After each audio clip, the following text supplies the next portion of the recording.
मैं सोच रहा था कि आखिर भूकंप आया क्यों। जब कोई स्कैम में भी सेवा का भाव देखता है, स्कैम में भी नम्रता का भाव देखता है, तो सिर्फ मां नहीं, धरती मां भी दुखी हो जाती है और तब जाकर के भूकंप आता है।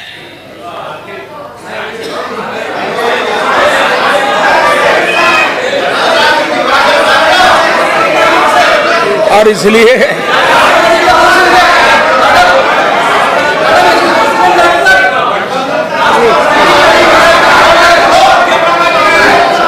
राष्ट्रपति जी ने अपने अभिभाषण में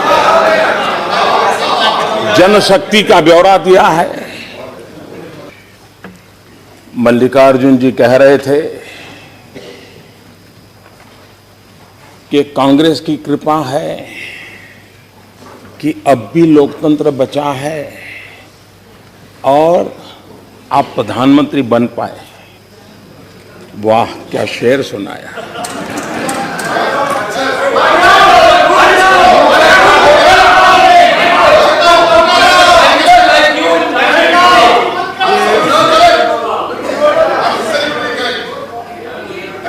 बहुत बड़ी कृपा की आपने इस देश पर, लोकतंत्र बचाया। कितने महान लोग हैं। ऐसा लगता है कि कुछ दलों के दिलो दिमाग में चारवाक का मंत्र उनके जिंदगी में बहुत काम आ गया है। उन्होंने चारवाक के ही मंत्र को लेकर के शायद, और तभी जाकर के कोई अंग्रेजी कवि को उल्लेख करते हुए ये भी कह देते बड़े बड़े व्यक्ति कि मरने के बाद क्या है, क्या देखा है। अभी तो चारवाक का तत्व ज्ञान है। मैं उस सदन में जाऊंगा तब इसका उल्लेख बराबर डिटेल में करूंगा। लेकिन चारवाक कहते थे, यावत जीवेत सुखम जीवेत, ऋणम कृत्वा घृतम पिबेत, बष्पीभूतस्य देहस्य पुनरागमनम कुतः। जब तक जियो मौज करो, जियो, जब तक जियो मौज करो। चिंता किस बात की, कर्ज करो और घी पियो। उस जमाने में संस्कार के लिए घी कहा, भाई भगवत मान, नहीं तो और कुछ पीने का कहते हैं।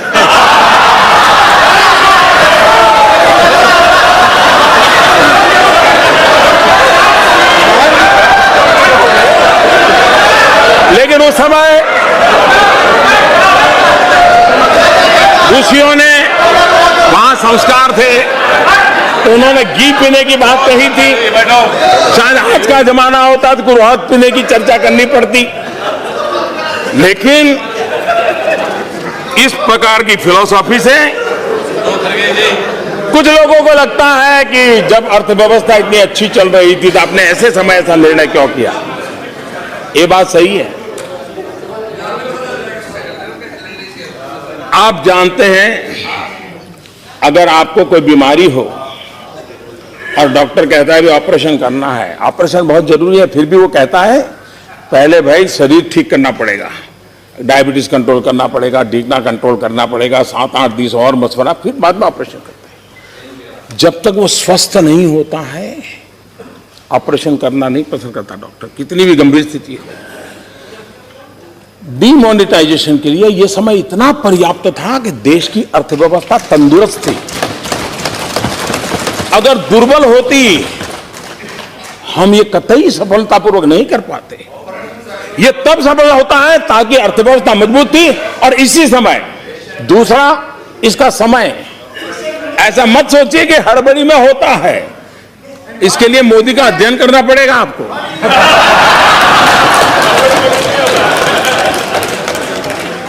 और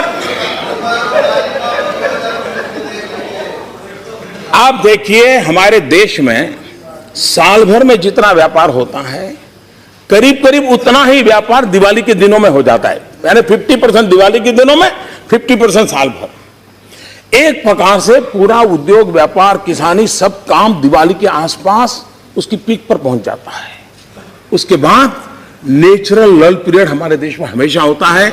दिवाली के अलावा दुकानदार भी 15-15 दिन बंद रख करके बाहर चले जाते हैं, लोग अपने आप घूमने। ये प्रॉपर टाइम था कि जबकि सामान्य कारोबार ऊंचाई पर पहुंच गया है, उसके बाद अगर 15-20 दिन दिक्कत होती है और फिर 50 दिन में ठीक ठाक हो जाएगा।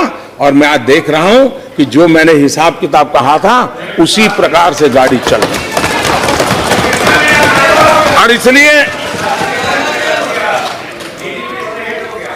आप ये भी जानते हैं,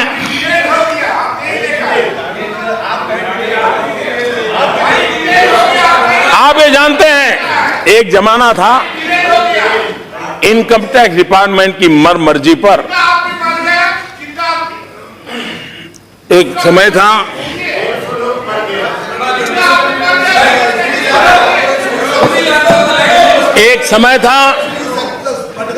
जब देश में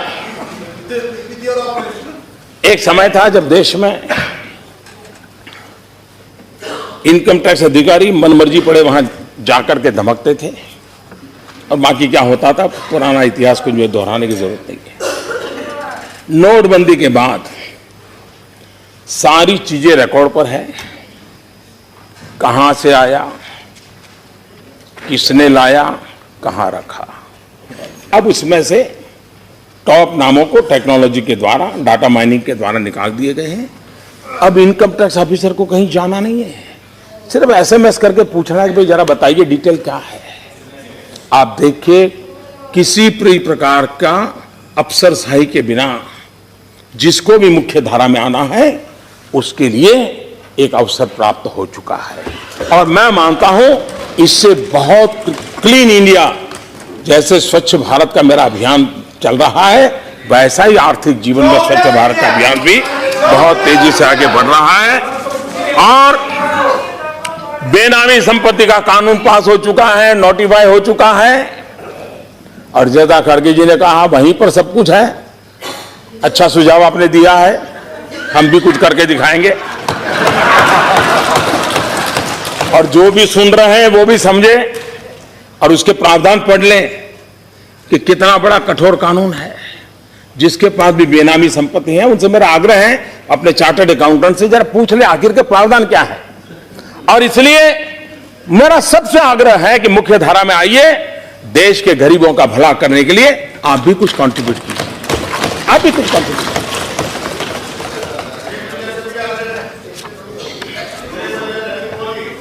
जहां जहां कभी कभी लगता है कि ये निर्णय अचानक हुआ क्या, मैं जरा जानकारी देना चाहता हूं। जिस दिन हमारी सरकार बनी, सबसे पहला काम किया कैबिनेट में एसआईटी बनाई। सुप्रीम कोर्ट ने कहा था और लंबे अरसे तक लटका पड़ा था कि विदेश के काले धन के लिए एसआईटी बनाओ, हमने बनाई। सुप्रीम कोर्ट ने कहा था उस प्रकार से बनाई। और सुप्रीम कोर्ट ने क्या कहा था, क्या कहा था? 26 मार्च 2014, since 1947 for 65 years nobody thought of bringing the money straight away in foreign banks to the country. The government has failed in its role for 65 years. This court feels that you have failed in your duty, and so it gives an order for the appointment of the committee headed by former judges of this court. 3 years have passed, but you have not done anything to implement the order. What have you done? Except for filing one report, you have done nothing. ये 24 मार्च 2014 को supreme court ने उस सरकार को कहा है।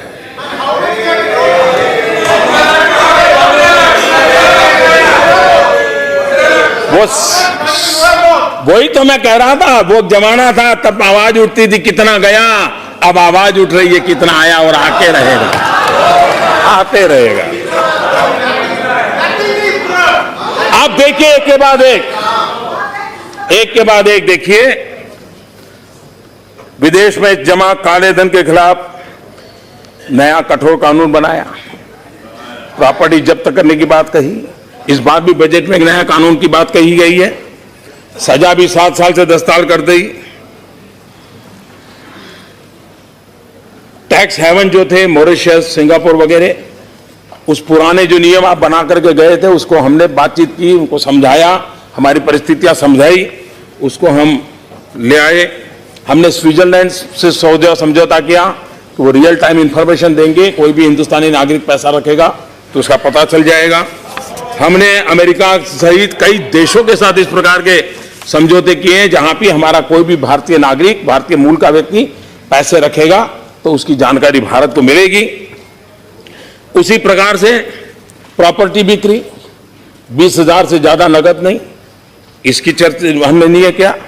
Real estate bill को पास किया, ज्वेलरी के मार्केट में भी 1% एक्साइज डाली ताकि इस चीजों को स्ट्रीमलाइन करना था, किसी को परेशान नहीं करना था। और आप ही लोग हैं इस देश सदन में, इधर हो या उधर हो, मुझे चिट्ठियां आई हैं जब हमने कहा कि 2 लाख से ज्यादा कोई अगर ज्वेलरी परचेज करता है तो उसको पैन नंबर देना होगा। मैं हैरान हूं, काले धन और भ्रष्टाचार के खिलाफ भाषण देने वाले लोग मुझे चिट्ठियां लिखते थे कि पैन नंबर मांगने का नियम रद्द कर दीजिए ताकि लोग कैश मनी से सोना लेते रहे, गहने लेते रहे और काला बाजार चलता रहे। हम टिके रहे, हम उसको करके दिखाया, एक एक कदम उठाया। मैं जानता हूं ये राजनीतिक फायदे के लिए काम कोई ऐसा नहीं कर सकता, वरना तो आप पहले कर लेते। ये कठिनाई है, लेकिन देश का भला करने के लिए निर्णय करने थे और गरीबों का भला करना था, इसलिए निर्णय किए। 2 लाख से ज्यादा से किसी सामान पर 10 लाख से ज्यादा महंगी गाड़ी पर 1% अतिरिक्त टैक्स लगा दिया। हमने इनकम टैक्स डिक्लेरेशन स्कीम भी लाई और अब तक में सबसे स्कीम में सबसे ज्यादा पैसा लोगों ने डिक्लेयर किया। 1100 से ज्यादा पुराने कानून हमने खत्म किए। और यहां बताया गया कि आपने नोटबंदी के संबंध में, कोई कहता है 150 बार, कोई कहता है 130 बार, वो सब अलग अलग आंकड़े बोल रहे हैं। इतने नियम बदले, बहुत अच्छा याद रखते हैं। 150 आदमी मर गया, 150 बार नियम बदले। अब मैं आपको बताना चाहता हूं, ये तो एक ऐसा काम था जिसमें हम जनता की कोई तकलीफ तुरंत हम समझने के बाद रास्ता खोजने का प्रयास करते थे। दूसरा, जिन लोगों को सालों से लूटने की आदत लगी है वो रास्ता खोजते तो हमें बंद करने के लिए कुछ न कुछ करना पड़ता था। लड़ाई का मौसम था, एक तरफ देश को लूटने वाले थे और एक तरफ देश को ईमानदारी की तरफ ले जाने का मोर्चा लगा हुआ था। लड़ाई पल पल चल रही थी, वो एक तू डाल डाल में 5-5 इस प्रकार से लड़ाई चल रही थी। लेकिन जो आप लोगों का बड़ा प्रिय कार्यक्रम है, जिसको लेकर के आप